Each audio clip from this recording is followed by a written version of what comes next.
नमस्कार, स्वागत है आपका वर्ल्ड नाउ में। मैं हूं आपके साथ विवेक शांडिल्य। वर्ल्ड नाउ में बात करते हैं दुनिया की उन खबरों की जिसका पूरा का पूरा खाका पूरी दुनिया में खींचा जा रहा है, जिसका असर पूरी दुनिया पर होता है। बताते हैं आपको क्या हलचल मची हुई है दुनिया में, कौन सा देश किस देश के खिलाफ तलवार खींच रहा है, कहां कूटनीतिक साजिश रची जा रही है, कहां रणनीति बदल रही है, कहां जंगी मोर्चे खुल रहे हैं और कौन किसके खिलाफ जहर उगल रहा है। वर्ल्ड नाउ में बात करेंगे सबसे पहले यूएस ईरान के बीच के बदले हालात की। एक तरफ मस्कट में बातचीत का माहौल, दूसरी तरफ ईरान में जंग की तैयारी। एक तरफ जहां लगभग 9 महीने के बाद बातचीत शुरू हो रही है, लेकिन दूसरी तरफ ईरान के अंदर एक बहुत बड़ी चाल सामने आई है। ईरान ने अपनी ताकत का प्रदर्शन करते हुए खुर्रम शहर 4 बैलिस्टिक मिसाइल की तैनाती कर दी है और इसे एक्टिवेट भी कर दिया है। कहते हैं मिसाइल न केवल अमेरिका के लिए खतरा है बल्कि इजराइल के लिए भी एक बहुत बड़ा काल है, और मस्कट में चल रही बातचीत को भी ये झूठा साबित करती है कि एक तरफ जहां बातचीत के लिए टेबल सजाई जा रही है, तो दूसरी तरफ ईरान जंगी तैयारी क्यों कर रहा है, अपने सबसे खतरनाक मिसाइल को एक्टिवेट क्यों कर रहा है। यानी ईरान का मैसेज क्लियर है, बातचीत की टेबल पर चाहे जो कुछ भी हो, हम कहीं से भी लापरवाही या कोताही नहीं बरतेंगे। पोस्चरिंग जारी रहेगी, ताकत का प्रदर्शन लगातार जारी रहेगा। पिछले 12 दिनों के संघर्ष के बाद अब वक्त सिर्फ निजी बयानबाजी की नहीं बल्कि मिसाइलों के जरिए मंशा जताने की भी है। खुर्रम शहर 4 मिसाइल की तैनाती से जो इलाके के समीकरण है वो हिल गए हैं और अमेरिका तक मैसेज क्लियर चला गया है कि ईरान किसी दबाव में नहीं आने वाला है। ये मिसाइल क्षेत्र में सुरक्षा की स्थिति को और भी जटिल बना सकती है। मस्कट में चल रही बातचीत पर भी इसका असर हो सकता है, लेकिन ईरान को शायद इस बात की परवाह नहीं है, क्योंकि ईरान जानता है कि बातचीत के टेबल सजाए तो जा रहे हैं, लेकिन शायद ही वो कामयाब हो पाए और आखिरी जो दांव होगी वो जंग के मैदान में ही खेली जाएगी, जंग के मैदान में ही लड़ी जाएगी। जानेंगे डिटेल से पूरी खबर। वर्ल्ड नाउ में बातचीत करेंगे अमेरिका और इजराइल के ऊपर मंडराते एक और खतरे की। खबर यह आ रही कि अमेरिका और इजराइल को डर है कि परमाणु प्रलय का कहर टूट सकता है, इसलिए अमेरिका इजराइल की नींद उड़ी हुई है। एटमी वॉर की आंधी तेज होती जा रही है। सबसे बड़ा कारण है ईरान की मिसाइल ताकत। ईरान ने अपनी मिसाइल उत्पादन क्षमता को इतना बढ़ा दिया है कि अब एक खतरनाक वैश्विक खेल के स्तर पर पहुंच गया है। इजरायली सेना, आईडीएफ और अमेरिका दोनों इस स्थिति को लेकर बहुत डरे हुए हैं। इस घातक तनाव के बीच अमेरिका और इजराइल की रणनीति क्या होगी, विश्व समुदाय इस परमाणु खतरे को कैसे संभालेगा, यह भी आपको दिखाएंगे। वर्ल्ड नाउ में अगली खबर की बात होगी, जहां बात करेंगे तेल के भूखे अमेरिका और डोनाल्ड ट्रंप की, उनके उस दाव की जो पूरी ग्लोबल ऑयल रियलिटी को एक तरह से झकझोर कर रख चुका है। डोनाल्ड ट्रंप ने हाल ही में एक अपने बयान में कहा कि अमेरिका और वेनेजुएला के पास मिलाकर दुनिया का करीब 68% तेल भंडार है। तो क्या अब तेल को लेकर अमेरिका पूरी दुनिया को डराएगा? ये कयास क्यों है, ये डर क्यों है, ये आशंका क्यों है? इसके पीछे की सबसे बड़ी वजह है कि डोनाल्ड ट्रंप के हाथ में, अमेरिका के हाथ में जिस तरह से हमने टैरिफ का इस्तेमाल होते देखा, पूरी दुनिया के ऊपर बेतहाशा और मनमाने तरीके से टैरिफ लगाया गया, तो क्या अब अमेरिका पूरी दुनिया में ऑयल रिसोर्सेज को कंट्रोल करने के बाद तेल की सप्लाई को अपने हिसाब से तय करेगा? किस देश को कितना तेल दिया जाए, किस देश को तेल ना मिले, किस देश को तेल बेचा जाए, किस देश को तेल ना बेचा जाए। और इसकी झलक दिख भी रही है। रूस से तेल खरीदने को लेकर भारत पर न सिर्फ पेनल्टी टैरिफ लगाया गया, बल्कि भारत पर बार बार ये इल्जाम भी लगाया गया कि भारत रूस यूक्रेन युद्ध को फंड कर रहा है, रूस को वॉर फंडिंग कर रहा है। अब जब तेल का कंट्रोल अमेरिका के हाथों में होगा, तो फिर ग्लोबल बाजार में इसकी स्थिति क्या रहेगी, आर्थिक हलचल क्या होगी, आप समझ सकते हैं। क्या इसका गलत इस्तेमाल भी हो सकता है? आज के वर्ल्ड नाउ में जानेंगे इस दावे की असलियत और क्या है ग्लोबल ऑयल मार्केट की सच्चाई है, इस बारे में बात करेंगे। और आखिर में बात होगी रूस और यूक्रेन की। रूस और यूक्रेन के बीच हो सकता है कि सीजफायर की स्थिति बन जाए। दोनों पक्षों ने युद्ध कैदियों की अदला बदली पर सहमति जता दी है। पिछले 5 महीनों में कैदियों की पहली बड़ी अदला बदली है, जो एक सकारात्मक संकेत माने जा रहे हैं। रूस और यूक्रेन ने 157 कैदियों को एक दूसरे के हवाले करने पर सहमति जताई है। हालांकि इस बातचीत में सबसे महत्वपूर्ण मुद्दा रहा युद्ध विराम पर कोई ठोस सहमति नहीं बन पाई। दोनों पक्षों के बीच अभी भी युद्ध विराम और सुरक्षा गारंटी को लेकर गहरे मतभेद मौजूद हैं। हालांकि रशिया ने साफ किया है कि यूक्रेन ये सुनिश्चित करे कि वो कभी भी भविष्य में नेटो का हिस्सा नहीं बनेगा, और अमेरिका उसे सुरक्षा गारंटी अगर देना चाहते हैं, इवन यूरोप भी उसे सुरक्षा गारंटी देना चाहते हैं तो दे सकते हैं, लेकिन यूक्रेन को कभी नेटो का हिस्सा नहीं बनने दिया जाएगा। बताएंगे आपको क्या गुड न्यूज आ सकती है रूस यूक्रेन वॉर से, डिटेल से जानेंगे। तो चलिए देखते हैं।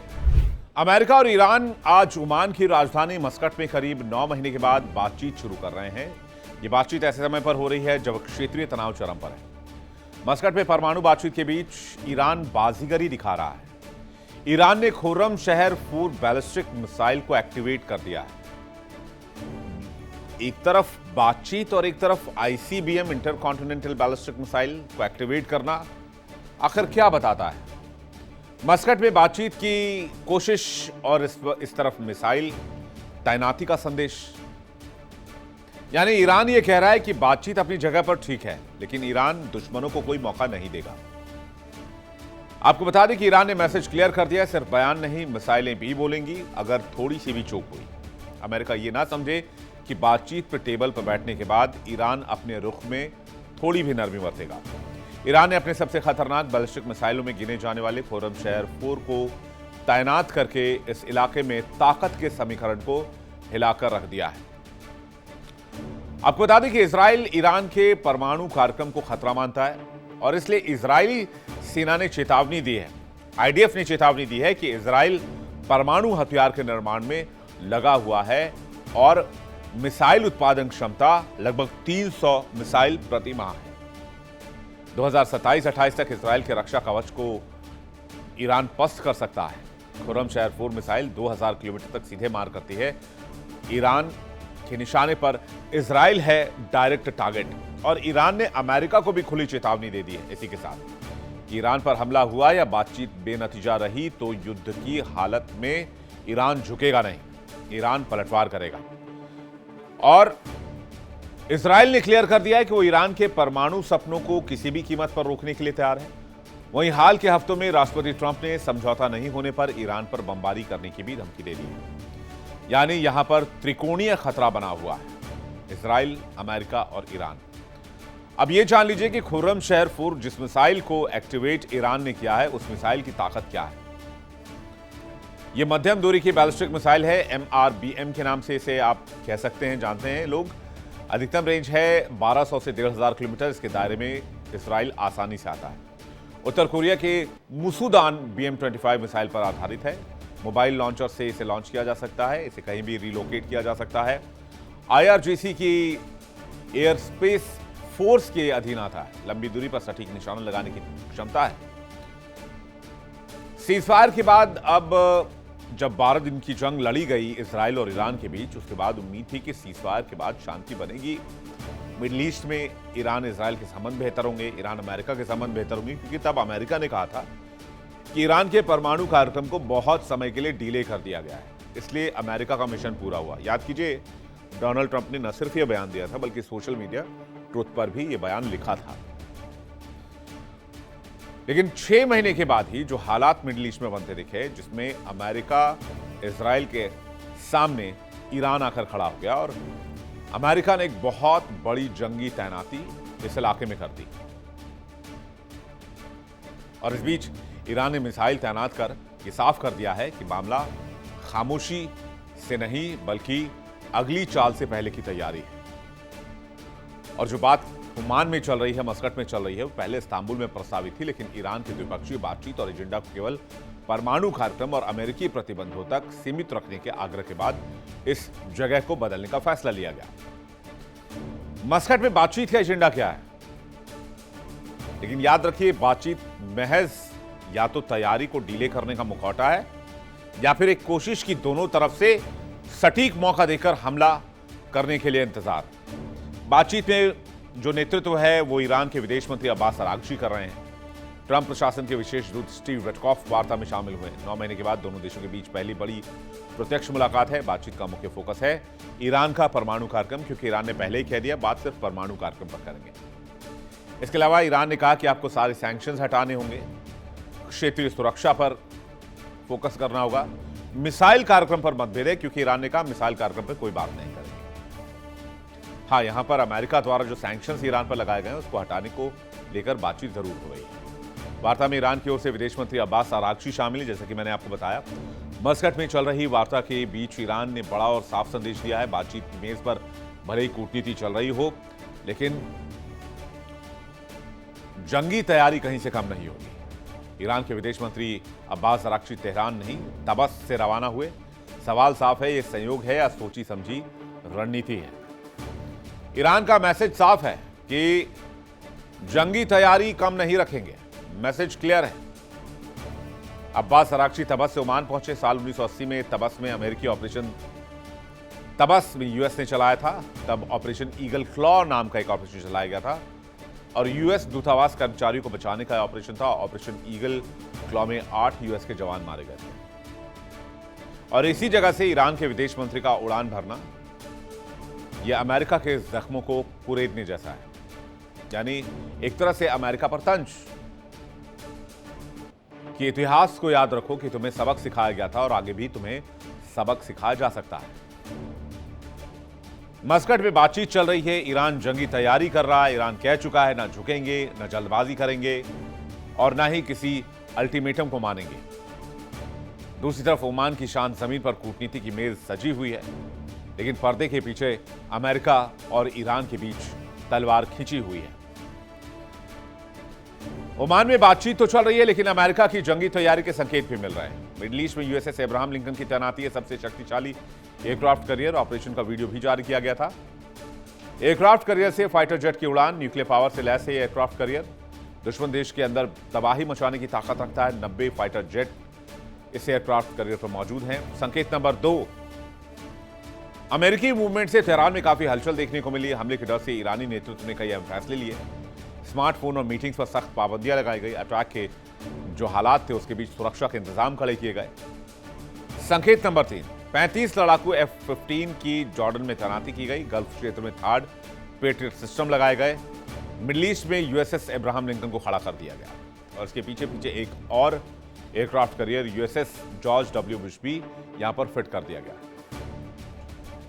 अमेरिकी प्रतिनिधिमंडल में पश्चिम एशिया के दूत स्टीव विटकॉफ मस्कट में मौजूद हैं।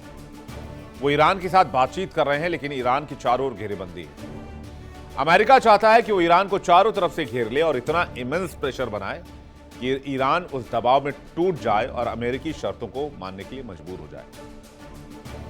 जबकि ईरान साफ साफ कह चुका है कि आप कितनी भी ताकत लगा लो, ईरान न दबेगा, न झुकेगा, न डरेगा और ईरान अपनी शर्तों पर बातचीत करेगा। आपको बता दें कि जून 2025 में इजराइल से जुड़े 12 दिनों के संघर्ष के दौरान अमेरिका ने दावा यह किया था कि उसने ईरान के कई प्रमुख परमाणु ठिकानों को भारी नुकसान पहुंचाया है। हालांकि ईरान ने इस बात का खंडन किया और ईरान ने कहा कि जिस न्यूक्लियर साइट को अमेरिका नुकसान पहुंचाने की बात कर रहा है, दरअसल हमने वहां से एनरिच जो यूरेनियम है वो पहले ही निकाल लिया था। इधर अरब सागर में अमेरिकी जेट्स ने ईरानी ड्रोन को मार गिराया है। अमेरिका का अब्राहम लिंकन कैरियर ग्रुप तैनात है। ईरान ने खोरम शहर 4 में बैलिस्टिक मिसाइल की तैनाती कर दी है।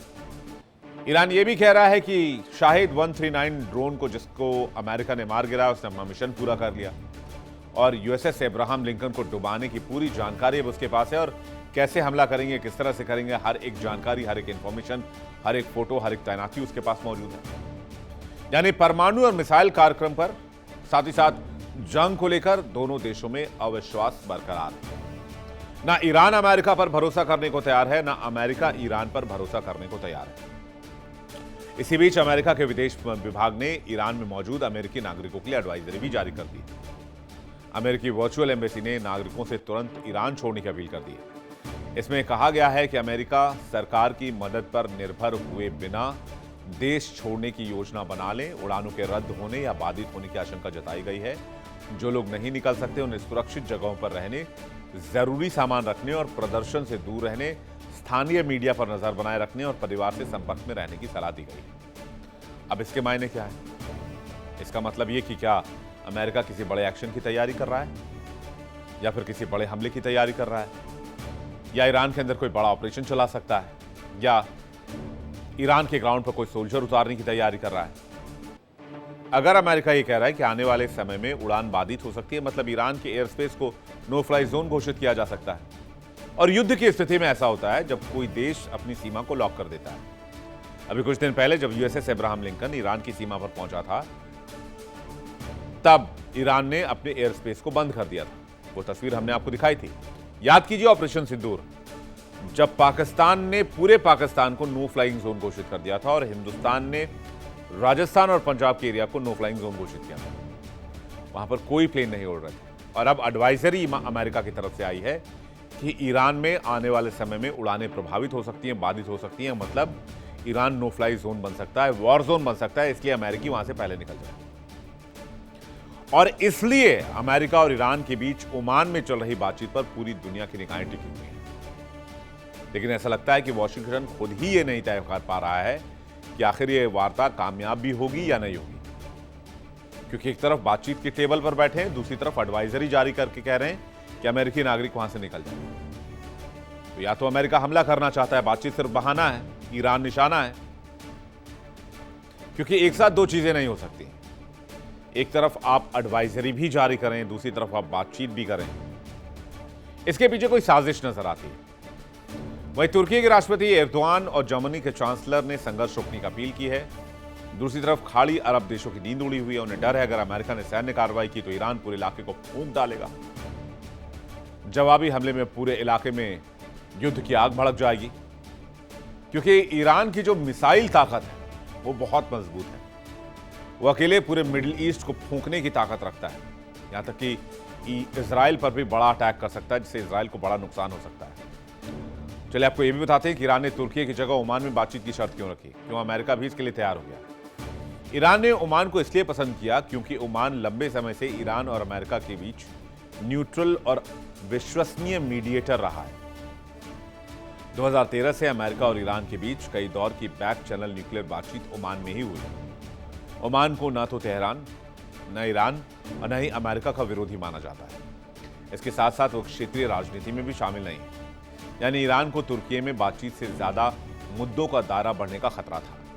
वहीं ओमान में वो अपनी शर्तों पर बात कर सकते हैं। अरब देशों के दबाव में अमेरिका भले ही तुर्की की जगह ओमान में बातचीत को तैयार हो गया है, लेकिन इस बातचीत को लेकर जो संकेत मिल रहे हैं उससे यह माना जा रहा है कि यह बातचीत महज दिखावे के लिए है। दोनों देश दुनिया के सामने यह दिखाना चाहते हैं कि युद्ध के लिए वो जिम्मेदार हैं, हम नहीं। अमेरिका कहेगा कि उसने पूरी कोशिश की, उसने बातचीत के लिए टेबल भी सजाया, उसने ईरान की बात मान के लोकेशन भी बदला, लेकिन बातचीत टूटने के लिए ईरान जिम्मेदार है, अमेरिका नहीं।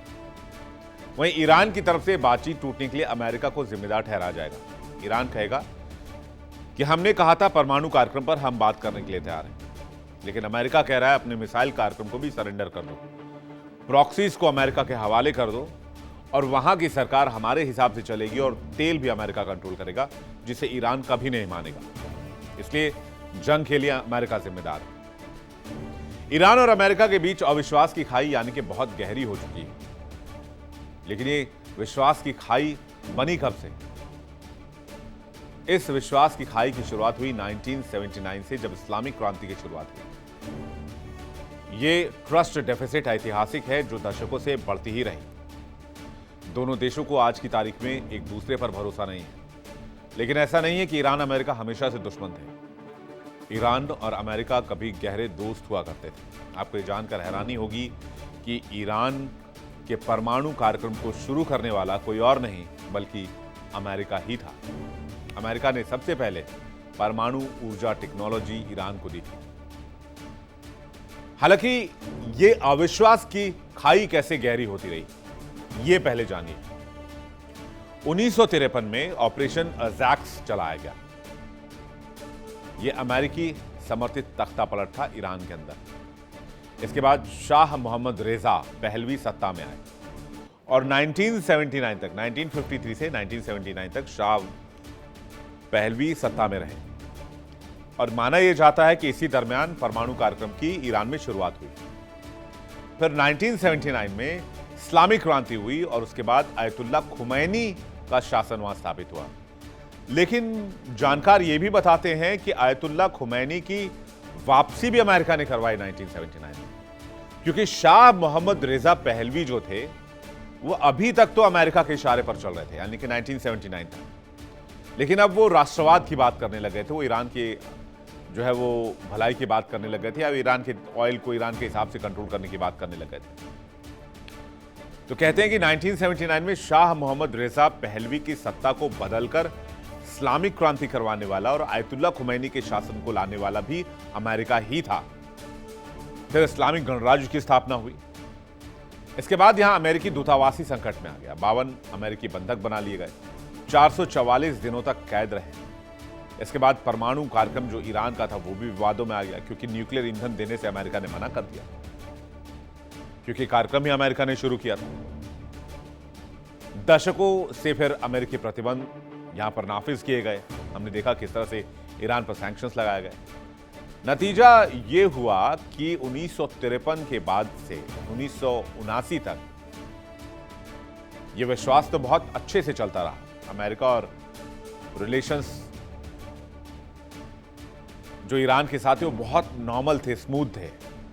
लेकिन 1979 के बाद अमेरिका को यह भरोसा था कि खुमैनी की सरकार भी अमेरिका के इशारे पर चलेगी, लेकिन ऐसा नहीं हुआ। अमेरिका की बात मानने से खुमैनी की सरकार ने इनकार कर दिया। 1979 के बाद से भरोसे की कमी आने लगी, जो आज भी बरकरार है। 1953 में अमेरिका के समर्थन से ईरान में तख्ता पलट से लेकर पिछले साल ईरान पर अमेरिकी हमले तक, इस अविश्वास के दौर में दो फेज रहे। 1979 तक बातचीत तो ठीक रही, लेकिन 79 के बाद से अविश्वास में बढ़ोतरी हुई और आज की तारीख में दोनों एक दूसरे के कट्टर दुश्मन हैं। अमेरिका यह मानता है कि अगर ईरान ने परमाणु बम बना लिया तो पहला हमला इजराइल पर होगा और दूसरा हमला अमेरिका पर होगा। इजराइल यह मानता है कि अगर ईरान का परमाणु बम तैयार हो गया तो वो इजराइल की संप्रभुता के लिए और वजूद के लिए सबसे बड़ा खतरा होगा। ईरान यह मानता है कि अगर उसने परमाणु बम नहीं बनाया तो इजराइल और अमेरिका उसे जीने नहीं देंगे। अब आप किसकी बात पर यकीन करेंगे? हालात को देखे, इतिहास को देखे, तथ्यों को देखे, फैक्ट को देखे, तो ऐसा लगता है कि बार बार ईरान को निशाना बनाया गया। अब ओमान में बातचीत जरूर हो रही है, लेकिन दोनों के अपने अपने पक्ष हैं, दोनों के अपनी अपनी दलीलें हैं। रक्षा जानकार ये मानते हैं कि अविश्वास की खाई इतनी ज्यादा है कि कूटनीति से भरोसा उठ चुका है और हल निकालना बहुत मुश्किल है। अमेरिका की कोशिश है या तो ईरान झुके, नहीं तो जंग। दोनों पक्ष एक दूसरे को धोखेबाज कहते हैं, कोई भी समझौता करने को तैयार नहीं है। अमेरिका के राष्ट्रपति ट्रंप ने ईरान के supreme leader ayatollah Ali Khamenei को खुली धमकी दी है। एक इंटरव्यू के दौरान ट्रंप ने कहा कि ईरान के सुप्रीम लीडर खामेनेई को बहुत चिंतित होना चाहिए। अगर दो देश युद्ध टालना चाहते हैं तो बातचीत से पहले यह भाषा नहीं होनी चाहिए। ट्रंप का यह बयान बताता है कि वो ईरान पर अपनी शर्तों को मनवाने का दबाव बना रहे हैं। सिर्फ ट्रंप ही नहीं बल्कि अमेरिका के विदेश मंत्री भी खामेनेई की सत्ता को ईरान के लोगों के खिलाफ बताते हैं। डोनाल्ड ट्रंप ने किस तरह का सिचुएशन बनाया है? डोनाल्ड ट्रंप ने इस तरह का सिचुएशन बनाया है कि जैसे किसी व्यक्ति को 10 लोगों ने घेर रखा है चारों तरफ से, उसकी कनपटी पर बंदूक लगा रखा है और उसको कह रहे हैं कि आप इस दस्तावेज पर हस्ताक्षर कर लीजिए, हम आपकी कनपटी पर लगा बंदूक हटवा लेंगे। जिस तरह से ईरान की घेरेबंदी है और बातचीत का समय भी इसी हिसाब से महत्वपूर्ण है। पिछले कुछ दिनों में इजराइल और अमेरिका के बीच मिलिट्री कोऑर्डिनेशन में तेजी आई।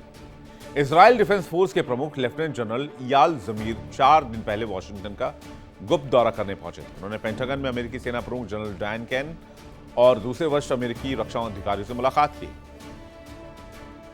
वेस्ट की मीडिया रिपोर्ट्स की माने तो इस दौरे में ईरान पर हमले की रणनीति को अंतिम रूप दिया गया है, लेकिन अमेरिका बातचीत होने तक इंतजार करना चाहता है। यानी अगर बातचीत नाकाम हो गई तो फिर हमले पर अमल शुरू कर दिया जाएगा। यानी कुल मिलाकर अगले 24 से 48 घंटे अमेरिका और ईरान के बीच बहुत क्रूशियल है और जो बातचीत हो रही है वो बारूद के साए में हो रही है। और अगर ये बातचीत फेल हुई तो अगले 24 से 48 घंटे के अंदर ईरान और अमेरिका के बीच कुछ भी हो सकता है। और कुछ भी का मतलब वाकई में कुछ भी से ही है।